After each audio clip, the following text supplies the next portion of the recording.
Welcome, everyone. Thank you for coming out.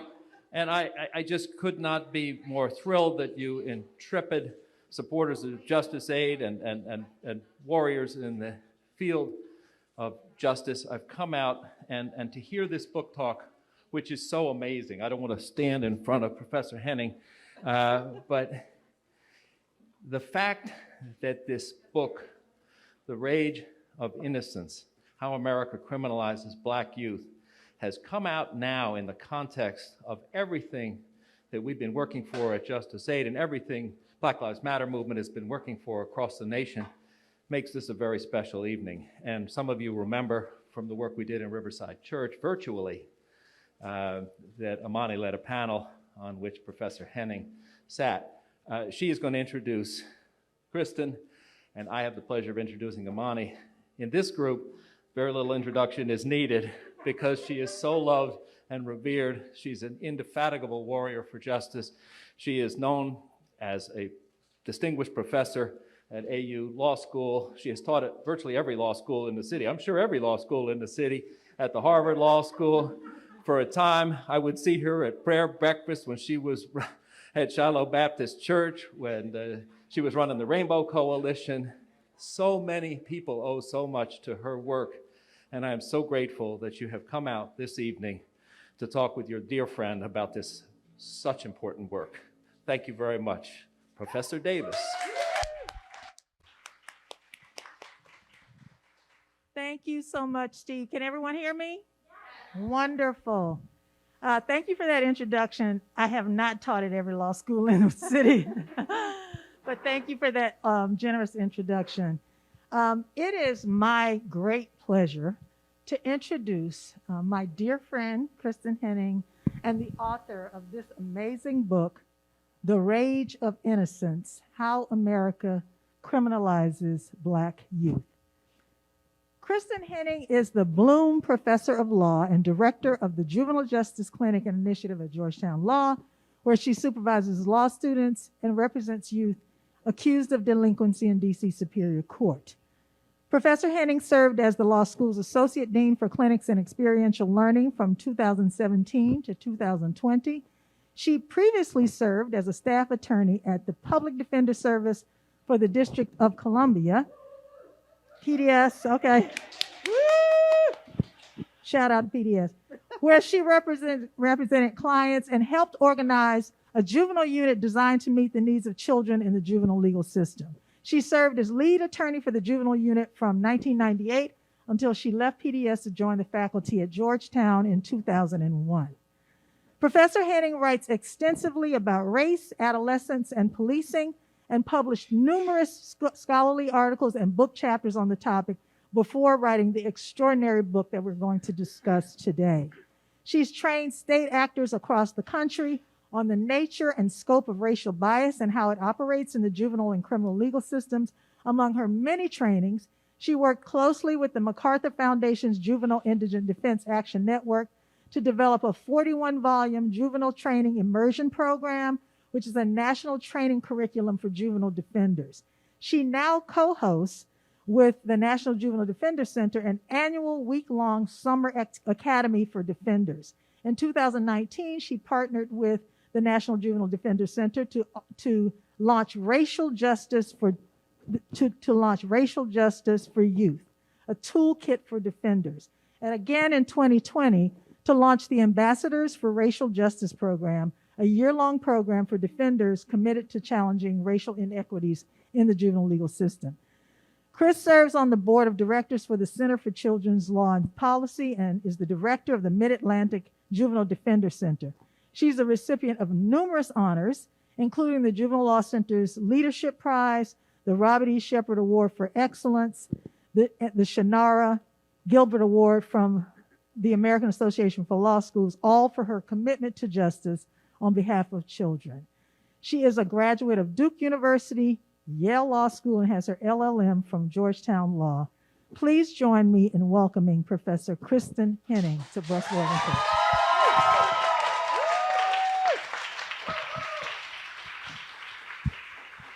So before we dive in, I have to say, people, I've read this book, and Kris, I have to say, I've learned so much about the tragedy of our juvenile legal system from you, right? So I was a defender at PDS for many years. I've represented clients. I've written about racial inequities in the legal system, criminal legal system for decades. And until you taught me this, I never knew that Black children are treated worse in the criminal system than Black adults, right? I never knew that. And your work opened my eyes. When you contributed an amazing chapter to my last book, and when I read it, it just opened my eyes so much to this fact. And I can tell you, when I would go on book talks, all people wanted to talk about was Kris's chapter. Because not only was it so well written, but that's what people cared about. It really sort of spoke to people. And so I couldn't wait for this book, and I'm so glad it's here. It is such a powerful book. It is a page turner. I hate to call it that because that makes it sound like, it's some kind of mystery, and I'm like, trivializing it in some way. The reason I call it a page turner is because it's so beautifully written and it's so compelling that you really can't put it down because it's so shocking. At the same time that it's a page turner, it was hard for me to turn the pages because it was so, like, I had to put it down for a while. Like, I remember when I started reading the manuscript, people were like, why is it taking you so long? Because, like, I had to sit away from it for a while because I would read things that would just pull at my heartstrings so much and, like, really move me so much. And so it's so powerful. And you were successful in what I call the impossible task of writing a book that explains a serious, complex problem to lawyers and non-lawyers alike. And you do it in a way that's interesting and compelling. And that's hard to do. I have not been successful at doing that. You were. And you provide data and empirical research to back up the shocking truths, but you also tell these compelling stories from your own work and from around here in this country that really illustrate the problem. So thank you, Kris Henning, for writing this amazing book. And you all, I think, will agree with me when you read it. So let's dive right in. So you're one of the nation's I say you are the nation's leading expert and advocate for Black youth. As a scholar, as a defender, a trainer, an advocate, you've been doing this work for 25 years. And I've always wondered, like, what drew you to focus on youth, right? Like so many of us represent adults, but what drew you to that, and also what motivated you to write this amazing book? Yeah. So let me, even before I start, just say thank you to so many people. I'll just limit it to one, JusticeAid. I will always call, I can't see out here with the lights, but I will always call Judge Milliken, Judge Milliken. I just can't not. And Jenny Chandler, just all that JusticeAid has done, the entire board has done to advance justice. Thank you to Amani. Thank you. I love you for coming out and being with us. For those of you who are wondering why they're calling me Amani, oh, sorry. That's kind of like my name that my PDS family knows me by. For other people wondering, who is this Amani? So I'm sorry to interrupt you. We're family up here. But, I love that you started there, right? The question is, what drew me to youth justice work? And I'll say that my parents, both of my parents, had a commitment to young people. So my mother was in early childhood education. That was her degree. And my father, although he was in business,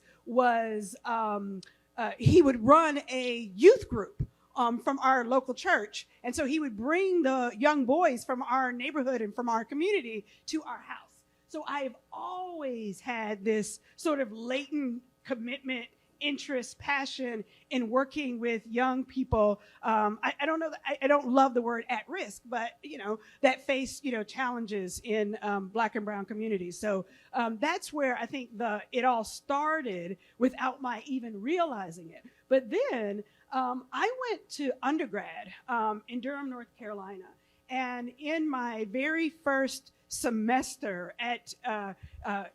in Durham, I went to an apprenticeship program. I did an apprenticeship program at the district attorney's office, right? So I know, right? So all the public defenders in the house. But yes, so I went to the public defender service and I was assigned to juvenile court. And I remember, I've never forgotten the day that I walked into to the courthouse and made my way to the courtroom where I was supposed to meet the DA that I was going to work with. And on the way, I saw a line of children chained together by their feet and by their arms and around their waist. And I was blown away, okay? I might look old. I am not that old. We are well past, the era of slavery. This is contemporary America. And to be quite frank with you, I just didn't know that we shackled children in our courthouses. And so I literally remember stopping in my tracks. And of course, the majority of the kids were Black and brown kids. So I think that's really the day, not even I think, I know, that is the day I knew I wanted to be a defense attorney. I remember walking into the courtroom and I sat down with the DA and I kept watching the kids come one by one by one. And I remember pointing at the table and I said to the ADA that I was working with, that's really where I want to be, is over there at the defender table with children. So that was a really defining moment.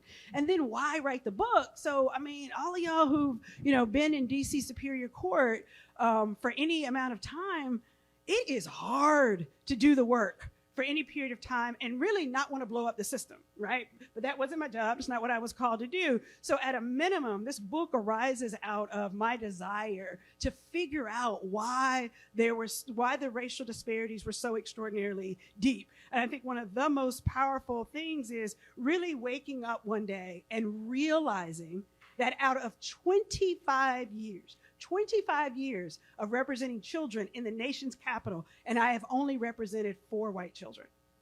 That is just insanity, right? I mean, all we have to do is just look, around and see that, there are plenty of white kids in Washington, D.C., and if you think that white kids do not commit crime, ask your neighbor. No, just kidding. So. Yeah. Wow. So thank you so much for that. By the way, I'll confess here too. I worked in a prosecutor's office my second summer too.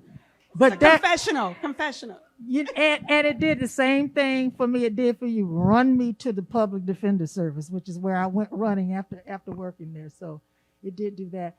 So first I want to ask, first of all, the cover is amazing.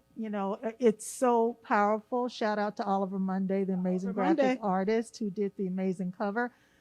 But the title, how did you come to that title, The Rage of Innocence? I mean, I can think about a number of different things it means. What does that mean to you? Yeah, well, you may remember, I don't know, some of you out here will know. So this book was supposed to be Arrested Development, from Emmett Till to Tamir Rice. And for years, right? Wasn't that a powerful title, right? I thought so too. Go talk to the publisher. Too. No, right?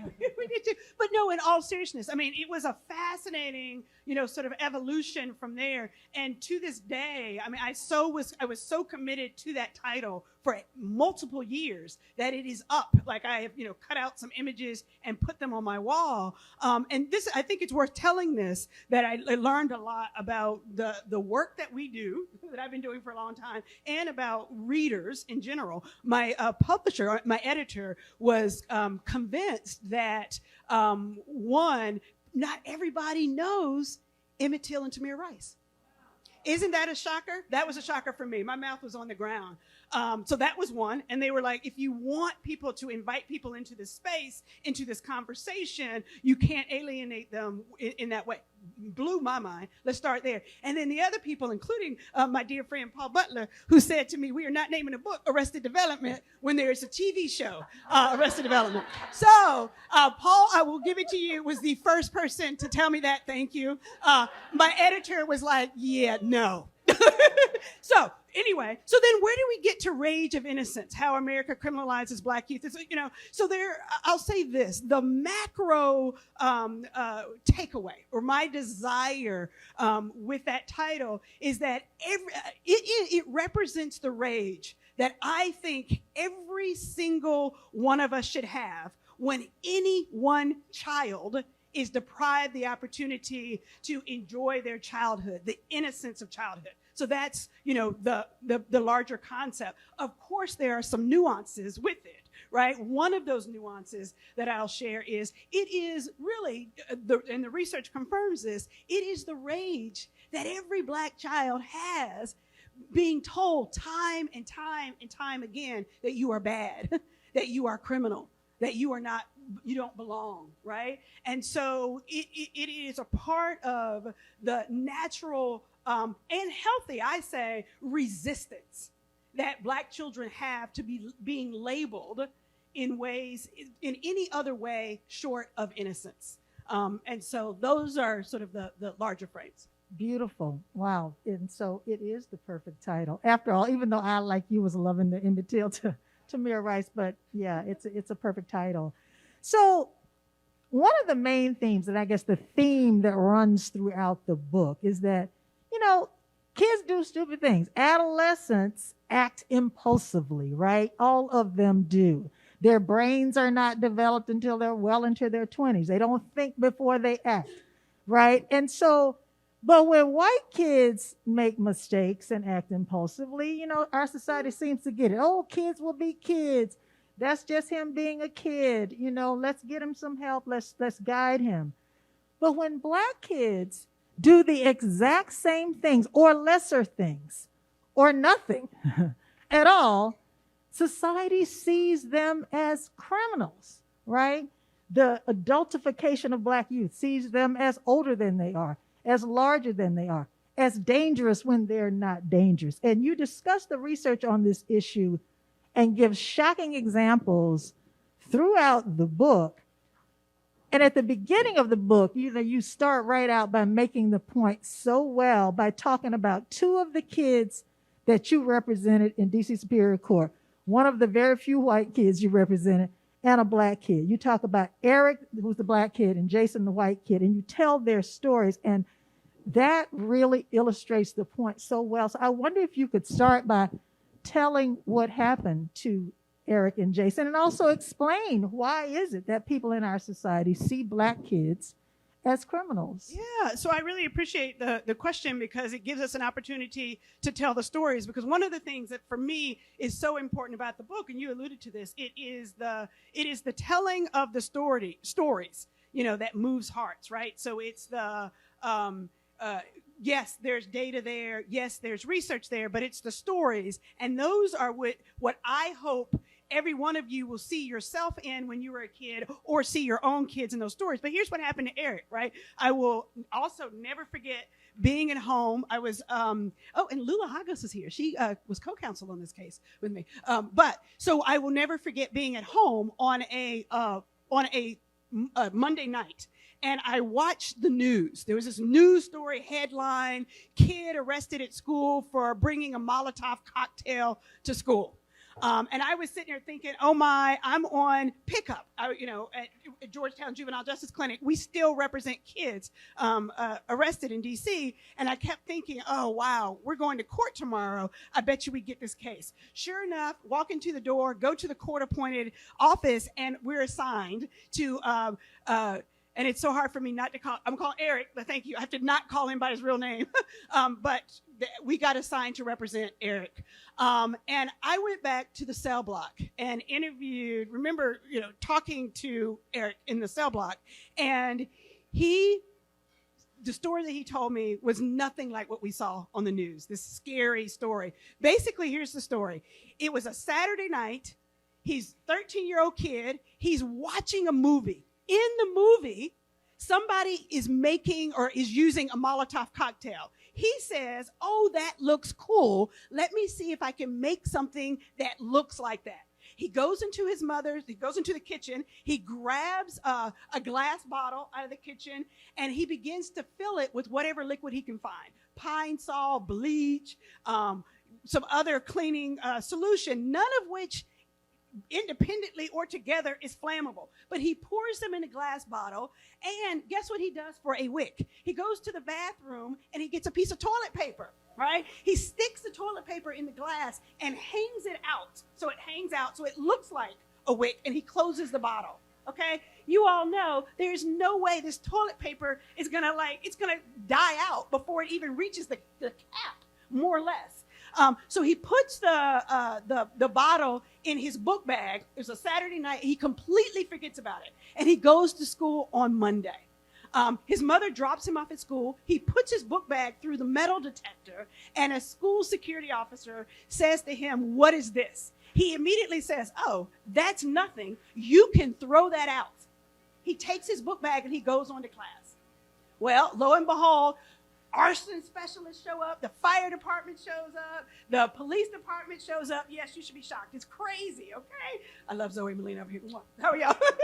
And he literally gets dragged out of his class, embarrassed in front of all of his classes, all of his classmates, and hauled off. All right? That began a 9-month, I could not make this up, a 9-month case in D.C. Superior Court. We hired expert witnesses. Why are we hiring expert witnesses? To prove that the object wasn't flammable. We had all kinds of evidentiary hearings and the like. You have to read the end to figure out what happens. But anyway, so I mean, that's Eric. I mean, like literally, I will tell you. I mean, he got suspended from school, and brought through the court system for 9 months. That is so. I mean, that was another defining moment. You ask about the book, defining moment in my career. I cannot believe that this is happening. So contrast. So you asked about Jason. So I told you 4 white kids are the only white kids I've ever represented. And let me be clear. One of the kids actually wasn't white. He was Egyptian, but he looked white. Okay? Another one of the kids actually wasn't my client. He was being represented by a law firm in Washington, D.C., who had no experience in doing juvenile court. So me being the bleeding heart liberal, I couldn't let anybody, I don't care what you look like. I got up and introduced myself to the lawyer, and I said, "Here's my business card if you ever need some help." And he took me up on it, and I literally shadowed the entire case from beginning to end to doing it. So what was his story? So he was a kid. Actually, that's not Jason. Okay, so anyway, but Jason is my kid. Really, there are only 4 of them. I could tell you all 4. I won't. But okay, Jason is the kid, though. He was a 16-year-old high school kid in D.C. He and 4 white friends crash a party at George Washington University. That's what teenagers do, okay? So he crashes a party. It was a fraternity party, and the college kids kicked them out. And truthfully, that would have been the end of it. One of the kids, unfortunately, drew a swastika on the wall on their way out. All the kids, that kid drew a swastika and took off running. All the other kids were like, and stayed, and they all got arrested. So one of them ended up being my client. So here's the kicker. This is why Shermani wants me to get at this story. So we go to court. This happened on a Friday night. They appeared in court on a Saturday.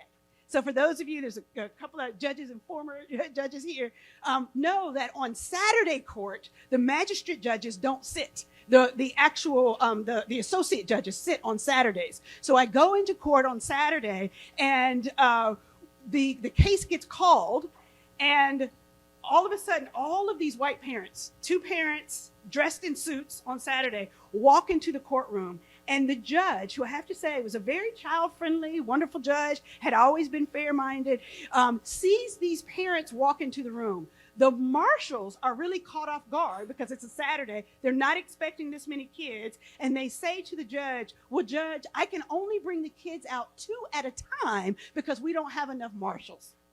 And the judge rears back and says, What? Bring all the kids out. Let them out of the shackles. And I'm standing there, African-American woman, defense attorney, really wanted to be, defending my client, woo. And I'm sitting there thinking, I cannot believe this is happening, right? And so he says, he rears back and he says, "There is no way I'm going to detain these kids. Look at them. Look at their parents." Literally says that out loud on the record. And what I love about the story, and this is why I really centered on this, was a fair-minded judge who had appeared in front of many, many times. And it just demonstrates our extraordinary bias. And here's really what's important about that story. At the time that happened, nobody had put on the record what the charges were. he had not, the process is different now, so the judges do know now what the charges are going to be. At that point, he had no idea. He didn't know if it was rape, murder, aggravated assault, no idea. He just said, look at these kids and look at their parents. There's no way I'm detaining them. Bring them all out. And that's what happened. So that, to me, was another defining moment. Yeah. So you see why I wanted you to talk about that example. It's just so stark. And it's interesting, like your first story about Eric started in the schools. Right. And so many of these cases start in schools.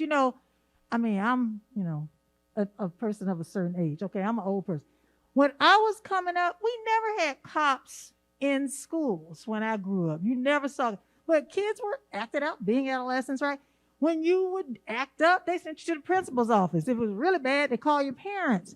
Today, it seems like there are police officers in almost all the public schools. They call them school resource officers, but they're cops, right? And, in my view, they're largely responsible for the whole school-to-prison pipeline. They're in schools doing what cops do, arresting people, and oftentimes they're harassing the kids, they're abusing them, they're assaulting them. And sometimes it's even really young kids that this is happening to. And I just, wonder, you have a chapter in here that talks about school resource officers.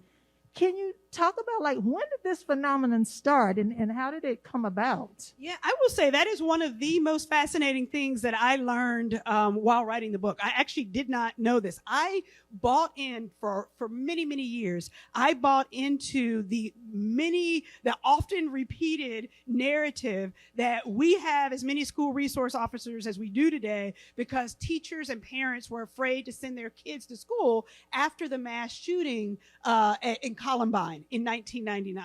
And so, of course, it is true that there's been a lot more funding for school resource officers since that mass shooting. But truth be told, the evolution of school resource officers started much, much earlier than that. It started in the mid-20th century with the battle for and against integration of the school system is really what it's about. And so I didn't realize just how early and how well established they were before then. So the first school resource officers appear in Indianapolis back in 1939 when there were early talk about integration. But then in the civil rights era, it's really when those numbers begin to pick up. And we've all seen sort of the iconic pictures of police officers under the guise of facilitating and protecting Black children during integration when it was anything but that, right? So the numbers really begin to grow, and then they grew again in the 90s, right? But here's what I really was shocked by, that the National Association of School Resource Officers, which is the largest national organization for those officers, actually was founded in 1991 and was already having conferences and doing resources and materials and training. That's 8 years before Columbine, right? 8 years before Columbine. So that was really sort of an eye opener for me. And then since, the crime bill in 1994 and then 1999 after the super predator myth and the like, where most school resource officers are. They're not in the suburbs, right?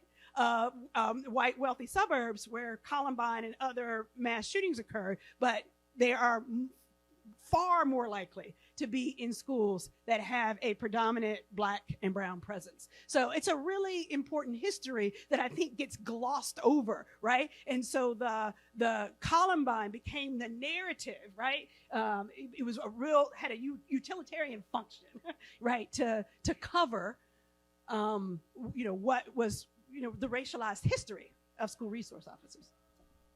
I know there's a movement to get school resource officers out of these schools, and I know locally they had actually in Alexandria, right in Virginia, they had, removed them, and I just read last week that they decided to reverse that and put them back in. It's like they see crime is rising, so let's put some school resource. How is that a connection even? Why do that?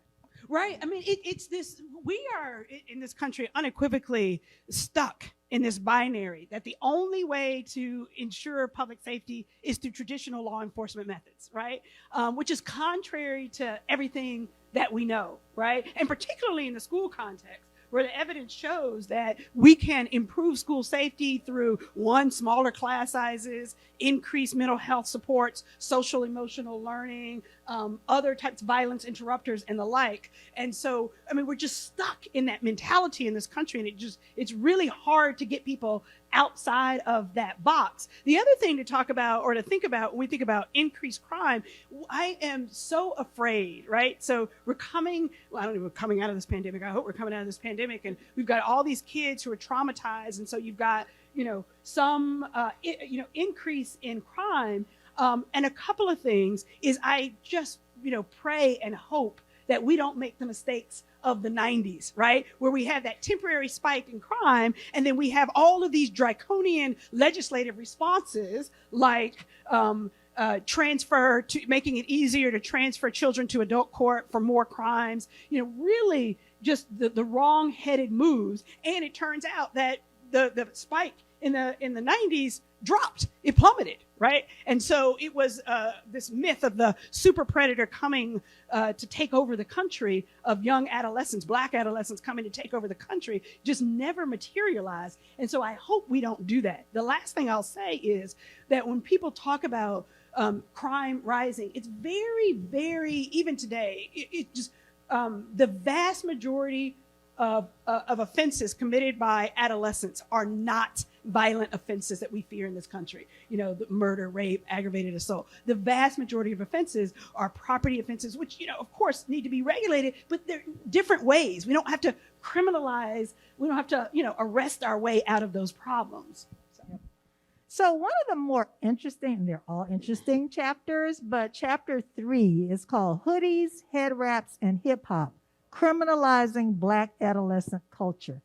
And it's fascinating because when you read this chapter, you realize that really our society has criminalized behavior, actions that, really aren't crimes. So, for example, Black youth are criminalized for the clothing they wear. Think the saggy pants laws, the music they listen to, even how they wear their hair. And so if you could just give an example from that chapter of how the culture, Black adolescent culture, is criminalized. Yeah, really, and you started going down this road. If you think about what are the hallmarks of your teenage years, what are the hallmarks of adolescence? It's the music you listen to, it's the clothes you wear, right? It's definitely, the hair, it's the parties you go to, it's texting with your friends, all of that. So all aspects of adolescence are severely criminalized for Black youth. We could take any number of those. You talked about, the sagging pants, and I like to point that out. There are ordinances still in this country where people can be arrested for wearing sagging pants. And so in and of itself, that's problematic. Because why are we here's what's really important, right? We don't regulate any other fashion in this country. Thank you, right? Through arrest, other than this fashion that is associated with Black adolescents. You mean there's not like a goth, what do they call it, with goth, the black clothes? Right, the all black, they don't have a goth fire, law that arrests people for dressing like Satan? I might know some friends of mine whose child may have worn goth during childhood, right? We don't arrest for that, right? Also, think about the Doc Marten shoes, right? That have been associated with, white nationalism. Nobody criminalizes that. Hippie attire, tie-dye shirts. We didn't arrest people for the clothes that they wore. It is only when, right? Like the zoot suits, maybe back in the day, they, were attacked physically, right? Were physically attacked. It's only when it's people of color wearing this attire that we come out that way. Also thinking about the music. Judge Millick and I were talking about this before it started. But the music, right? So think about country music, heavy metal, rock, right? Has the same misogynistic, violent lyrics as any other music, right? And yet, you talk about rap and you act like it's the most dangerous, music alive. When the research shows that music actually doesn't increase crime. In fact, it allows people to act out fantasies in their heads and not have to perpetuate crimes, right? So music becomes a release and bravado. So those are just two examples. Yeah. There's so many more in that chapter, so read it. So here's the. Yes, read. I know I keep saying read the book, but I'm telling you, it's a fabulous book. So the chapter, I talk about how I had to put the book down sometimes and like step away. Okay, the chapter that really made me put it down for a good long while and step away was chapter 9, Policing as Trauma. Policing as Trauma. So this is the chapter where I think I learned the most that I didn't know anything about before, right? We all know about the obvious direct harm to children when they are arrested and assaulted and incarcerated. But very few people think about the trauma that they experience, the impact on their mental health when they are arrested or abused, and just the trauma of observing it around them all the time and the anxiety of like, oh my God, am I going to be stopped again today? Or that was so eye-opening for me and something I was totally unaware of. So talk about that a bit, if you would. Yeah, and I love that you said that because it was also another eye-opening chapter for me. I learned so much in doing this, 25 years, the amount that I learned in writing the book. And most of this book starts, really all of it, each chapter starts with a story, right? So something that happened to one of my clients, and then I'm like, well, what's the research say? What supports that? What can we talk about? And so in that, and I'm not even sure this is how I open, but I know it's in that chapter. I'll just tell you anecdotally. So we have a client that we have been representing for 3 years. We actually just finished representing him. And so it's a client that we've been representing for 3 or more years. And one day we were in the office. It was right before the pandemic. Phone rings. And our client says, we'll call him Kevin in the chapter, phone rings, and he says, is there a warrant for my arrest? And we're all like, well, why would there be a warrant? We had just been in court the next day. Had there been a warrant for his arrest, I guarantee you he would have been taken into custody. There's no warrant. You haven't done anything. Why do you think there's a warrant? He says, well, I've been sitting here inside the house all day because I can see outside. He was at the time living in an apartment building. He said, I could see police officers parked outside my building. They've been there all day, and I know they're out there waiting for me. We could hear his mother in the background yelling, boy, you're just being paranoid. And I immediately thought to myself, he's not paranoid, he's traumatized. He's truly traumatized. And this is a kid, and I write about him a lot. The whole chapter is pretty much devoted to him, is he literally has been stopped by the police no more than 50 times. Walking around his neighborhood, going in a convenience store, coming out of the convenience store, being asked where he's going, where he's coming from. I will tell you, he's a weed dealer. Okay, he's a weed dealer. But I guarantee you all those police stops weren't stopping him from using or selling weed. But that's beside the point. The point is he got stopped so many more times than when he wasn't doing anything, when he didn't have any contraband on him, when he wasn't selling weed. So it became the license for them to stop him at all times. And it was one of the cases that, we actually garnered a considerable deal of empathy from the prosecutor's office because they were so tired of seeing him come through, and they would dismiss half the cases because there was no grounds. For those of you lawyers out there, no reasonable articulable, thank you, reasonable articulable suspicion to believe he had done anything wrong. They had just gotten into the habit of stopping him whenever they would see him. And so he was traumatized. And I could tell you there's so many more stories in there of him feeling like the encounters with the police were sexualized, physically been to the hospital at least 3 times, and the like. So yes, really, just so I began to do the research. In an effort to really understand what Kevin was going through, and what we saw in the research was that young people, particularly Black and Latinx youth, who have frequent encounters with the police or live in heavily policed neighborhoods, experience high rates of fear, anxiety, depression, hopelessness, right? They're hypervigilant, meaning they're always on guard, not trusting others, not trusting officers, and that distrust of officers transfers to other adult figures like teachers and the like. It has a real impact on adolescent identity development, self-esteem. It has an extraordinary impact on a young person's perception of law and law enforcement, and whether it even makes sense to participate in mainstream society. So actually the research shows that hyper-policing, aggressive over-policing actually increases crime instead of reduces crime. So that chapter to me was eye-opening and enlightening, and it really helped me understand Kevin more. So you see why that chapter kind of left me. Even hearing her talk about it right now is, making me feel that way. So our children, it just breaks my heart. We are going to give you an opportunity to ask questions. There's going to be someone with a mic. If you have questions, get ready for them. But in about 5 minutes or so, there's so much more I want to talk about. The chapter on the dehumanization of Black youth, where you talk about kids being charged as adults, children in adult prisons, children who face the death penalty before the Supreme Court changed that. It's all in chapter 10.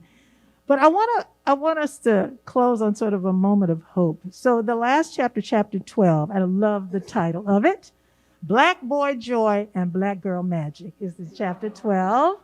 And you give us hope in this chapter with just sort of like, here's what people can do. And I know you can't go through all of it, but I wanted to close at least this part of the program with you leaving us with some feeling of hope on this issue.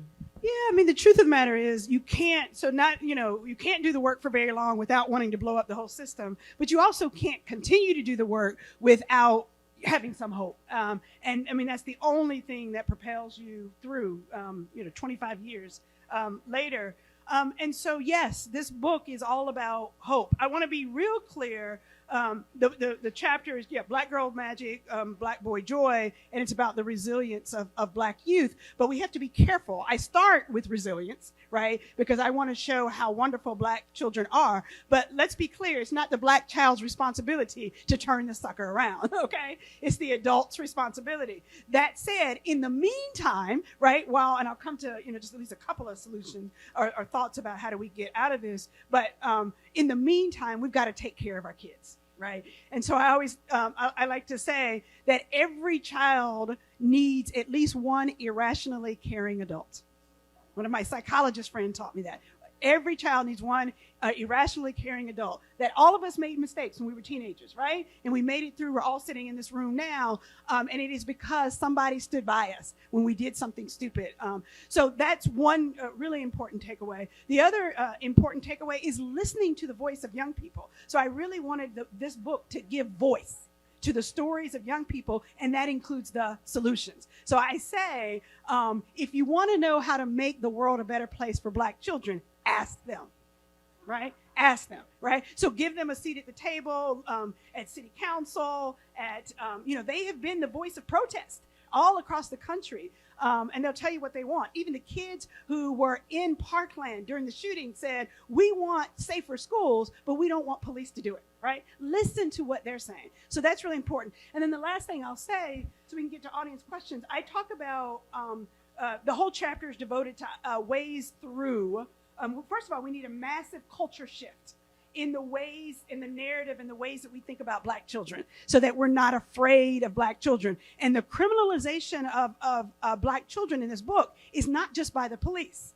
It's by all of us as civilians who pull our purses away, who buy into the narrative that Black children are frightening when you walk through a park. So it's for all of us. It's for the court system that you talked about in chapter 10 and the like. But beyond that culture shift and that narrative shift, it is about radically reducing the footprint of police officers in the lives of children, all children, especially Black children, right? And so it offers up solutions for doing that, right? It's urging us to invest in alternatives to public safety, short of traditional law enforcement strategies, right? It says that in the rare circumstances when we do need police in the lives of children, it's got to be developmentally appropriate responses. And then the last thing I'll say is just treat Black children like children, All right. So when black children make mistakes and end up in court, make the same decisions, detention or not detention, incarceration, not incarceration, that you would for a white child. We come up with all kinds of creative ways, right, to rehabilitate or to let white children off for the, right? Why can't we do the same for black children? So I'll end there. Treat Thank children you, like Kris. children. Can you guys give her a round of applause?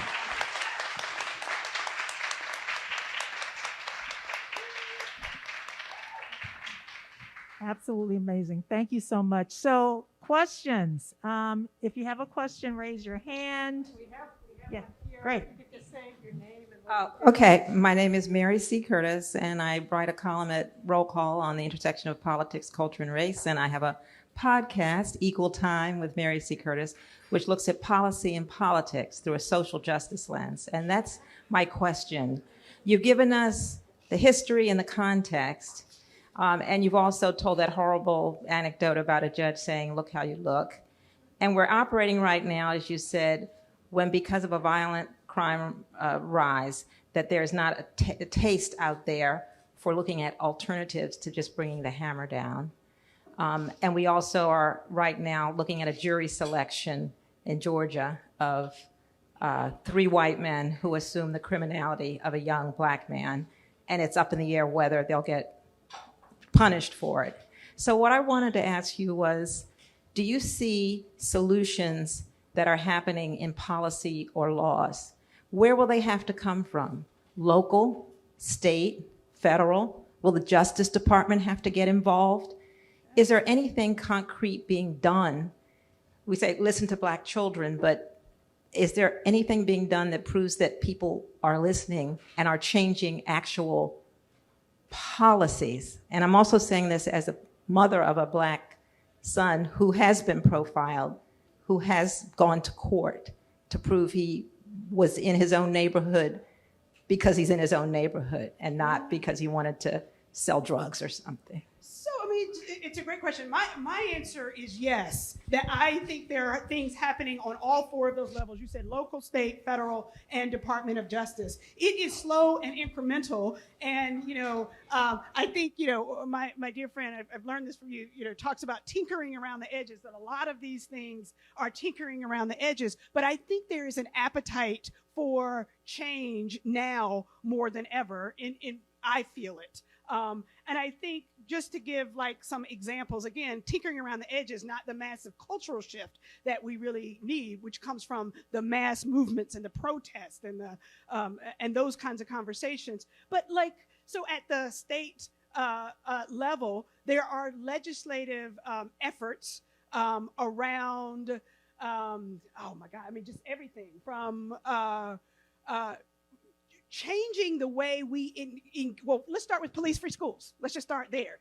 Removing police officers from the school system, reallocating those resources away from law enforcement. There are a number, and I got to tell you, this movement, that police-free schools movement, has been a movement, an active movement for 10 years. It wasn't until George Floyd was killed in front of the entire country that multiple cities moved forward with that legislation and actually passed it.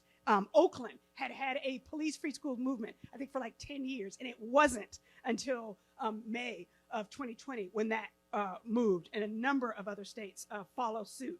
There are movements afoot to prohibit consent searches, all right? So what is a consent search? Consent search is when a police officer walks up to a child and says, or to an adult, to anybody, and says, "Hey, can I search you?" Or "Show me your waistband," right? I write about this in the book. So many of my clients have experienced that. It's traumatizing.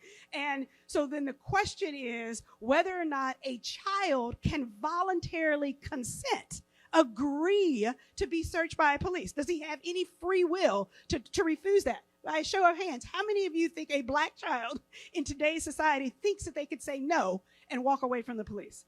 No, right? And so there are a lot of through, but there are really good pieces in that, profiling,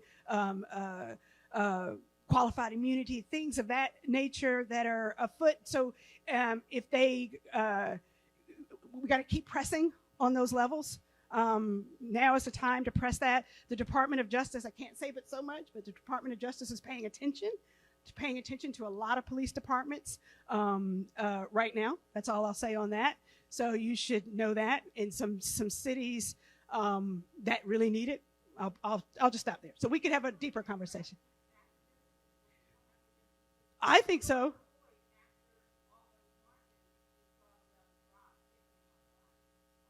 The level of activism. Yeah. Right. So no, I think it's persistent. It's got to be persistent. We see it in waves, right? Civil rights era, then we come back, around, and here we are again. So we have to be persistent at it, because that's the most important thing in my mind, right? To getting people to act. You asked about law, because I do want to let other people, ask questions. You asked about, that's all right, asked about the law. We're doing a ton of, my NJDC partners and the National Juvenile Defender Center and Ambassadors for Racial Justice. We're doing tons and tons of training.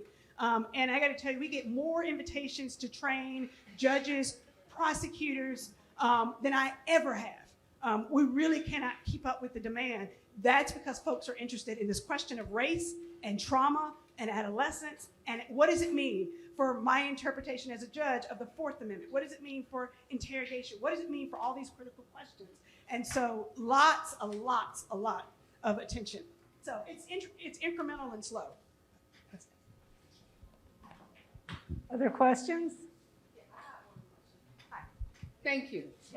I forgot. So I'm Sonia Slaughter.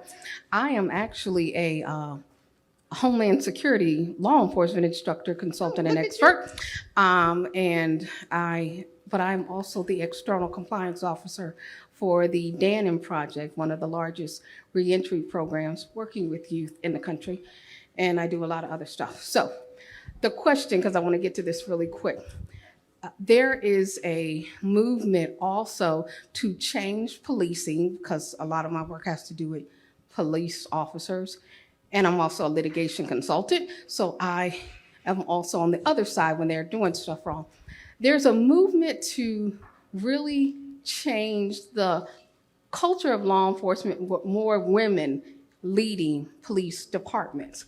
And I would like for you to kind of talk about where you see the lens, language, and law changing potentially when women lead as opposed to men. Yeah, it's a great question.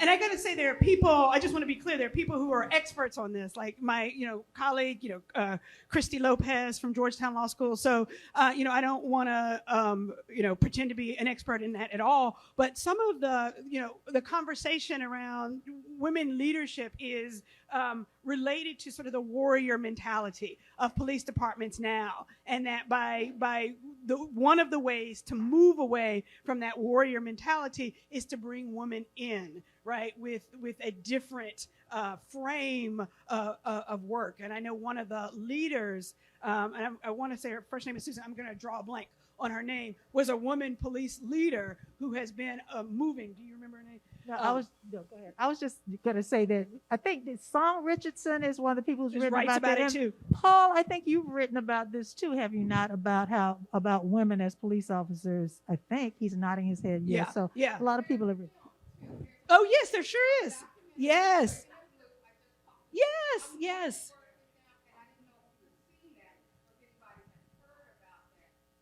Yeah. I've definitely heard about it. There are definitely folks who are working on this issue, and there's definitely reading around it. I will say this, from my research on the book, I can see how let's put it this way, there are a series of factors that increase bias or your reliance or your vulnerability to bias on the street as a police officer. That's in the psychological research. And several of those relate to some of the masculinity functions. So they talk about ego threats, masculinity threat, right? All of these things, all of which are tied to the very sort of masculine nature of policing. And that it is that masculinity threat that allows you or facilitates some of that bias in policing. So there's some really good research around that. Phil Atiba Goff is one of the authors of that study that talks about some of the masculinity threat, ego threat, and the like. So I think that's another good read. But yeah. I think we have time for one more question at least. There's a hand over here. And it's a young question in the back here. Yeah. We can take them both. We can do them both. Hi, thanks. I just had a quick question, Kris, as to what kind of feedback you've been getting from prosecutors. I'm curious if they're being receptive to this as we're thinking of tools to use when we are fighting for our young Black clients' freedoms. Yeah, I am not kidding when I say, training is, whether, people have mixed views about training. I will say this to you, prosecutors are exceedingly interested in the conversation. Not all. I mean, there are just going to be pockets all across the country where there are not going to be. But the number of invitations that I get to speak now to prosecutor's office, and when I talk about speaking, it's not just to give information, it's to talk about how do these questions of bias, adolescence, trauma impact critical legal questions. And so we are seeing people engaged around the questions of mens rea, like culpability. For example, assault on a police officer, not very popular, but understanding that sometimes when, especially a young person, but even an adult, a Black male adult or woman adult speaks out, talks back to a police officer, or the encounter escalates very rapidly, a lot of that is a fear response. It's not an intentional assault. So we spend a lot of time unpacking concrete legal questions, and they are very receptive. And I've had prosecutors email me afterwards, let's say 2 weeks later, and say, yeah, one of my line attorneys came to me and asked for permission to dismiss the case because she remembered your conversation. And so I can't, these are small pieces, right? I'm, one person doing these trainings. There are a lot of people out there doing the work, but I just say that there is hope in some pockets. There's definitely some hope in pockets. Thank you. And I do think we should have the last question be to our young person over here.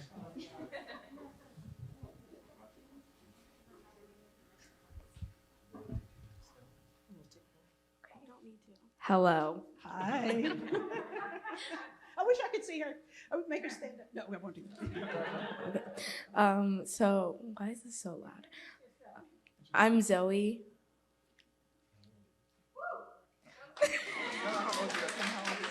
Her fathers are up here coaching her. Let her talk. I'm 12 years old. I go to Westland Middle School, and I don't have a job because I'm 12 years old. But my question is, what do you think about microbiases and the excuse that police are just doing their jobs when somebody gets killed? Yes. Yes. Excellent question. Right? Excellent question. It is. I almost feel it's, right? It speaks for itself. It's such an important and powerful question. But a lot of the conversation, a lot of it is a failure to own the reality, right, of the deeply embedded biases. And what I say, I think there are a couple of things. One is, I think all of us, right? Even the folks who are the most woke, right? Even the folks who are, and the research shows this, folks who are committed to equity, committed to racial justice, still have biases.